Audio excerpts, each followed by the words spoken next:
ओम कल्याण मार्ग का पथिक 18वां भाग ऋषि दयानंद का सत्संग। नायमात्मा प्रवचनेन लभ्यो न मेधया न बहुना श्रुतेन। 14 श्रावण संवत 1936 के दिन स्वामी दयानंद बांस बरेली पधारे। 3 भाद्रपद को चले गए।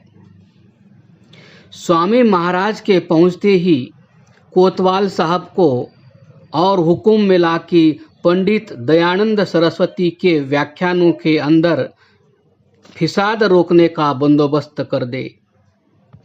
पिताजी स्वयं सभा में गए और स्वामी जी महाराज के व्याख्यानों से ऐसे प्रभावित हुए कि उनके सत्संग से मुझ नास्तिक की संशय निवृत्ति का उन्हें विश्वास हो गया। रात को घर आते ही मुझे कहा, बेटा मुंशीराम, एक दंडी सन्यासी आए हैं, बड़े विद्वान और योगीराज हैं। उनकी वक्तृता सुनकर तुम्हारे संशय दूर हो जाएंगे।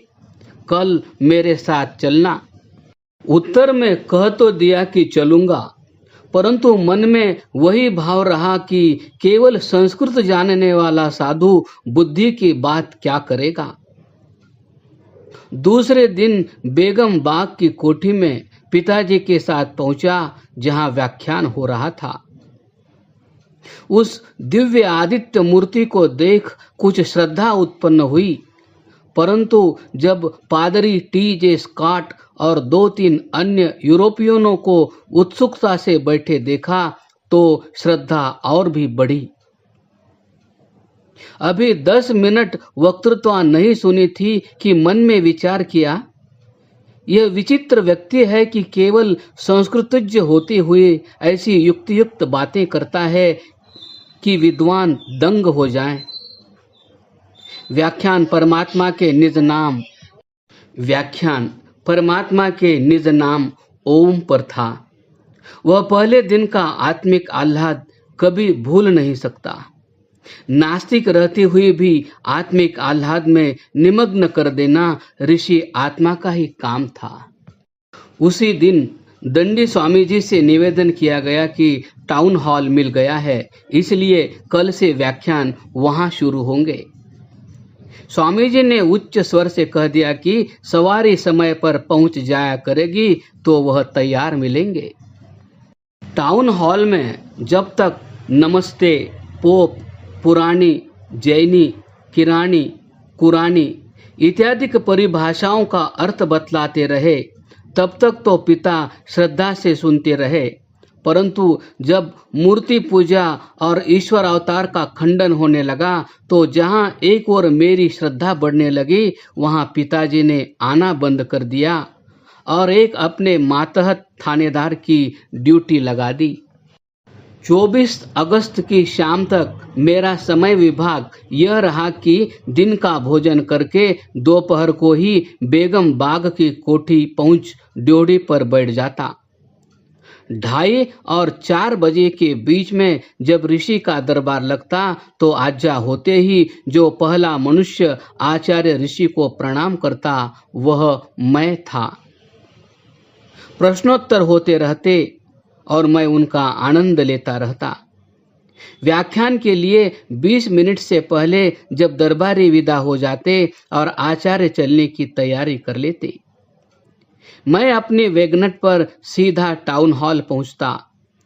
व्याख्यान का आनंद उठाकर उस समय तक घर न लौटता जब तक कि आचार्य दयानंद की बग्गी उनके डेरे की ओर चल न देती। 25, 26, 27 अगस्त को ऋषि दयानंद के पादरी स्कॉट के साथ 3 शास्त्रार्थ हुए। विषय प्रथम दिवस पुनर्जन्म, द्वितीय दिन ईश्वर अवतार और तीसरे दिन यह था कि मनुष्य के पाप बिना फल भुगते क्षमा किए जाते हैं वा नहीं। पहले 2 दिन लेखकों में मैं भी था, परंतु दूसरी रात को मुझे सन्निपात ज्वर हो गया और फिर आचार्य दयानंद के दर्शन मैं न कर सका। 30 श्रावण से 9 भाद्रपद अर्थात 15 से 25 अगस्त तक ऋषि जीवन संबंधी अनेक घटनाएं मैंने देखी, जिनमें से उन्हीं कुछ एक को यहाँ लिखूंगा, जिनका प्रभाव मुझ पर ऐसा पड़ा कि अब तक वे मेरी आंखों के सामने घूम रही हैं। मुझे आचार्य दयानंद के सेवकों से मालूम हुआ कि वह नित्य प्रातः शौच से निवृत्त होकर केवल कौपिन पहिरे लट्ट हाथ में लिए 3:30 बजे बाहर निकल जाते हैं और 6 बजे लौटकर आते हैं। मैंने निश्चय किया कि उनका पीछा करके देखना चाहिए कि बाहर जाकर वह क्या करते हैं। दबदबे कैसरी अखबार के एडिटर भी मेरे साथ हो लिए। ठीक 3:30 बजे बाहर निकलकर आचार्य चल दिए, हम पीछे हो लिए। पाव मील धीरे धीरे चलकर वह इस तेजी से चले कि मुझसा शीघ्रगामी जवान भी उन्हें निगाह में न रख सका। आगे 3 मार्ग फटते थे, हमें कुछ पता न लगा कि किधर गए। दूसरे प्रातःकाल हम 2:30 बजे से ही घाट में उस जगह छिपकर जा बैठे जहां से 3 मार्ग फटते थे। उस विशाल रुद्र मूर्ति को आते देखकर हम भागने की तैयार हो गए। वह तेज चलते थे और मैं पीछे भाग रहा था। मेरे पीछे बनिए एडिटर भी लुढ़कते पुढ़कते आ रहे थे। बीच में 1 मील की दौड़ भी रुद्र स्वामी ने लगाई, परंतु वहां मैदान था, मैंने भी उनको आंख से ओझल न होने दिया। अंत को पाव मील धीरे धीरे चलकर एक पीपल के वृक्ष तले बैठ गए। घड़ी से मिलाया तो पूरे 1.5 घंटे आसन जमाए समाधि में स्थित रहे। प्राणायाम करते नहीं प्रतीत हुए, आसन जमाते ही समाधि लग गई। उठकर 2 अंगड़ाइयां ली और टहलते हुए अपने तत्कालीन आश्रम की ओर चल दिए। एक शनिचर के व्याख्यान पीछे श्रोतागण को बतलाया गया कि दूसरे दिन अर्थात आदित्यवार को नियत समय से 1 घंटा पहले व्याख्यान शुरू होगा। आचार्य ने उसी समय कह दिया कि यदि सवारी 1 घंटा पहले पहुंचेगी तो मैं उसी समय चलने को तैयार रहूंगा। आदित्यवार को लोग पिछले समय से 1.5 घंटे पहले ही जमा होने लगे। व्याख्यान भवन खचाखच भर गया, परंतु आचार्य न पहुंचे। पाव घंटा आधा घंटा भी बीत गया, परंतु बग्घी की गड़गड़ाहट न सुनाई दी। पौन घंटा पीछे ऋषि दयानंद की विशाल मूर्ति उन्हीं वस्त्रों से अलंकृत जो उनके चित्र में दिखाए जाते हैं ऊपर चढ़ती दिखाई दी।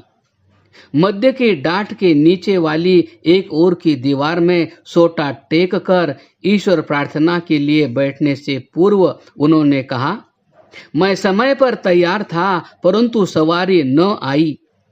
बहुत प्रतीक्षा करके पीछे पैदल चल दिया।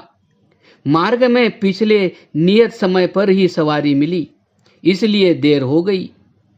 सभ्य पुरुषों, मेरा कुछ दोष नहीं है, दोष बच्चों के बच्चों का है जो प्रतिज्ञा करके पालन करना नहीं जानते। यह संकेत खजांची लक्ष्मी नारायण की ओर था, जिनके अतिथि होकर उनकी बेगम बाग वाली कोठी में स्वामी दयानंद रहते थे। बाबू लक्ष्मी नारायण सरकारी 5 खजानों के खजांची थे और बरेली में उस समय करोड़पति समझे जाते थे। एक व्याख्यान में वह पौराणिक असंभव तथा आचार भ्रष्ट कहानियों का खंडन कर रहे थे।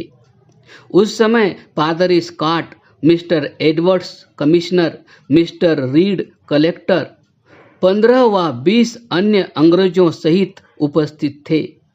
आचार्य ने अन्य कहानियों में पंचकुमारियों की कल्पना पर कटाक्ष किया और एक से अधिक पति रखने वाली द्रौपदी, तारा, मंदोदरी आदि के किस्से सुनाकर श्रोतागण के धार्मिक भावों को अपील की।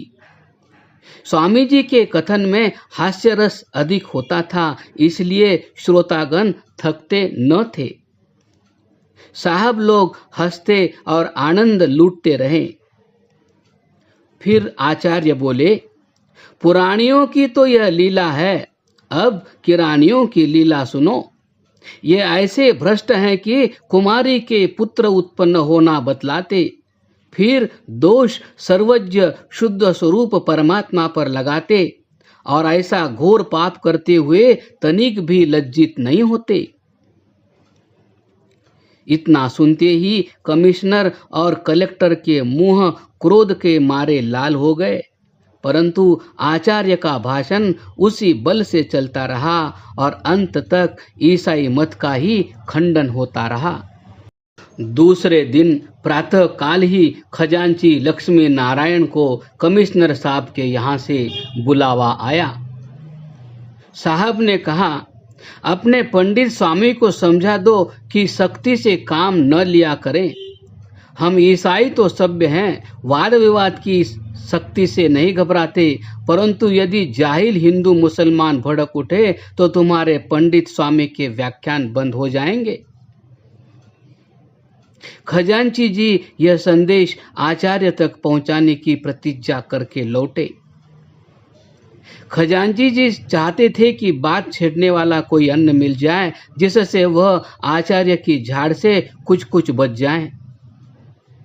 जब कोई खड़ा न हुआ तो मुझ नास्तिक को आगे किया गया, परंतु मैंने यह कहकर अपना पीछा छुड़ाया कि खजांची साहब कुछ कहना चाहते हैं, क्योंकि कमिश्नर साहब ने उनको बुलाया था। अब सारी मुसीबत खजांची पर टूट पड़ी। खजांची साहब कहीं सिर खुजलाते हैं, कहीं गला साफ करते हैं। 5 मिनट तक आश्चर्यित रहकर आचार्य बोले, भाई तुम्हारा तो कोई काम करने का समय ही नियत नहीं, तुम समय के मूल्य को नहीं समझते। मेरे लिए समय अमूल्य है, जो कुछ कहना हो कह दो। इस पर खजांची जी बोले, महाराज अगर सख्ती न की जाए तो क्या हर्ज है, इससे असर भी अच्छा पड़ता है, अंग्रेजों को नाराज करना भी अच्छा नहीं, इत्यादि इत्यादि। बड़ी कठिनाई से अटक अटक कर ये वचन गरीब के मुंह से निकले।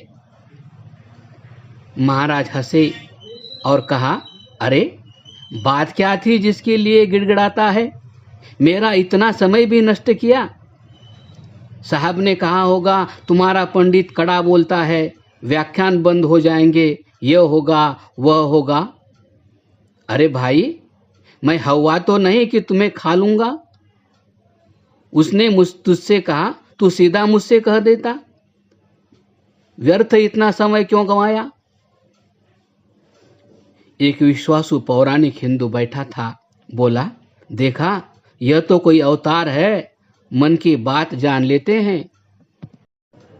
उस शाम के व्याख्यान को कौन सुनने वाला भूल सकता है। मैंने बड़े बड़े वाग्विशारदों के व्याख्यान सुने हैं, परंतु जो तेज आचार्य के उस दिन के सीधे सादे शब्दों से निकलकर सारी सभा को उत्तेजित कर गया, उसके साथ किसकी उपमा दूं। उस दिन आत्मा के स्वरूप पर व्याख्यान था। पूर्व दिवस के सब अंग्रेज पादरी स्कॉट के अतिरिक्त उपस्थित थे। व्याख्यान में सत्य के बल का विषय आया। सत्य की व्याख्या करते हुए आचार्य ने कहा, लोग कहते हैं कि सत्य को प्रकट न करो, कलेक्टर क्रोधित होगा, कमिश्नर अप्रसन्न होगा, गवर्नर पीड़ा देगा। अरे चक्रवर्ती राजा भी क्यों न अप्रसन्न हो, हम तो सत्य ही कहेंगे। इसके पीछे एक श्लोक पढ़कर आत्मा की स्तुति की। न शस्त्र उसे काट सके, न आग उसे जला सके, न पानी उसे गला सके, और न हवा उसे सुखा सके, वह नित्य अमर है। फिर गरजते हुए शब्दों में बोले, यह शरीर तो अनित्य है, इसकी रक्षा में प्रवृत्त होकर अधर्म करना व्यर्थ है। इसे जिस मनुष्य का जी चाहे नाश कर दे। फिर चारों ओर तीक्ष्ण दृष्टि डालकर सिंहनाद करते हुए कहा, किंतु वह शूरवीर पुरुष मुझे दिखलाओ जो मेरे आत्मा का नाश करने का दावा करे। जब तक ऐसा वीर इस संसार में दिखाई नहीं देता, तब तक मैं यह सोचने के लिए भी तैयार नहीं कि मैं सत्य को दबाऊंगा व नहीं। सारे हॉल में सन्नाटा छा गया। रुमाल का गिरना भी सुनाई देता था। व्याख्यान में कुछ देर हो गई थी। उठते ही ऋषि दयानंद ने पूछा, भक्त स्कॉट आज दिखाई नहीं दिए? पादरी साहब किसी व्याख्यान से भी अनुपस्थित न होते थे और अलग भी प्रेम से वार्तालाप किया करते थे, इसलिए ऋषि को उनसे बड़ा प्रेम हो गया था। किसी ने कहा, पास के गिरजे अर्थात चर्च में आज उनका व्याख्यान था। सीढ़ियों से नीचे उतरते ही ऋषि ने कहा, चलो भक्त स्कॉट का गिरजा देख आए। अभी 300-400 आदमी खड़े थे। वह सारी भीड़ लेकर गिरजा पहुंचे। वहां व्याख्यान समाप्त हो चुका था। श्रोता 100 के लगभग थे। पादरी साहब नीचे उतर आए। स्वामी जी को वेदी अर्थात पुलपिट पर ले गए और कहा कि कुछ उपदेश दीजिए। आचार्य ने खड़े खड़े ही 20 मिनट तक मनुष्य पूजा का खंडन किया। एक दिन आचार्य को पता लगा कि खजांची जी का संबंध किसी वेश्या से है। उनके आने पर पूछा, तुम्हारा वर्ण क्या है?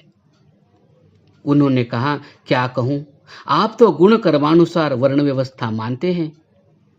आचार्य बोले, यो तो सब वर्ण संकर है, परंतु तुम जन्म के क्या हो? उत्तर मिला कि खत्री।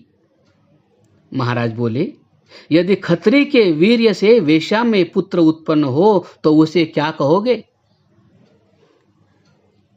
खजांची जी ने सिर नीचा कर लिया। इस पर महाराज ने कहा, सुनो भाई, हम किसी का मुलाहजा नहीं करते, हम तो सत्य ही कहेंगे। खजांची जी ने उस वेश्या को कहीं अन्यत्र भिजवा दिया। एक अंतिम घटना के साथ इस अपूर्व सत्संग की कथा समाप्त करता हूँ। यद्यपि आचार्य दयानंद के उपदेशों ने मुझे मोहित कर लिया था, तथापि मैं मन में सोचा करता था कि यदि ईश्वर और वेद के ढकोसले को पंडित दयानंद स्वामी तिलांजलि दे दे तो फिर कोई भी विद्वान उनकी अपूर्व युक्ति और तर्कना शक्ति का सामना करने वाला न हो। मुझे अपने नास्तिकपन का उन दिनों अभिमान था। एक दिन ईश्वर के अस्तित्व पर आक्षेप कर डाले। 5 मिनट के प्रश्नोत्तर में ऐसा घिर गया कि जिह्वा पर मुहर लग गई। मैंने कहा, महाराज, आपकी तर्कना बड़ी तीक्ष्ण है।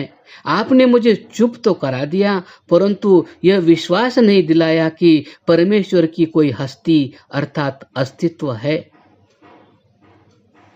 दूसरी बार फिर तैयारी करके गया, परंतु परिणाम पूर्ववत ही निकला। तीसरी बार फिर पूरी तैयारी करके गया, परंतु मेरे तर्क को फिर पछाड़ मिली। मैंने फिर अंतिम उत्तर वही दिया, महाराज, आपकी तर्कना शक्ति बड़ी प्रबल है। आपने मुझे चुप तो करा दिया, परंतु यह विश्वास नहीं दिलाया कि परमेश्वर की कोई हस्ती है। महाराज पहले हंसे, फिर गंभीर स्वर से कहा, देखो, तुमने प्रश्न किए, मैंने उत्तर दिए, यह युक्ति की बात थी। मैंने कब प्रतिज्ञा की थी कि मैं तुम्हारा विश्वास परमेश्वर पर करा दूंगा। तुम्हारा परमेश्वर पर विश्वास उस समय होगा जब वह प्रभु स्वयं तुम्हें विश्वासी बना देंगे।